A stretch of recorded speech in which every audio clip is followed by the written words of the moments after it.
Boss అంటే అమ్మాయి కాదులేరా. అయితే నువ్వే వెళ్ళు. కరువు సంఘం ప్రెసిడెంట్, పట్టించుకోకండి. నాకైతే మీ అందరితో సెలబ్రేట్ చేసుకోవాలని ఉంది. సెలబ్రేషనే కదండి, చేసుకుందాం.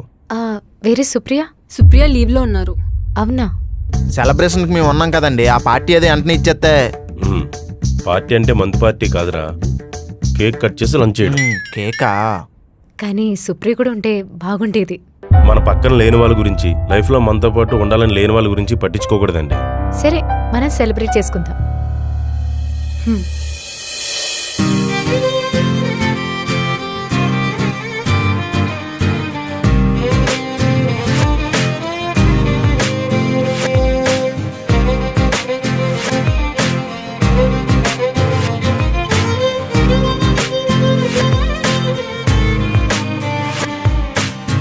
మీరు ఇలా సంతోషంగా ఉండడం చాలా హ్యాపీగా ఉందండి. Actually I have to say big thanks to రాజుగారు. ఇందులో నాదే ఉందండి. మీ మధ్యలో ఉన్న ఇష్యూస్ని క్లియర్ చేసుకున్నారు, మళ్ళీ రిలేషన్ స్టార్ట్ చేశారు. మిమ్మల్నే మెచ్చుకోవాలి.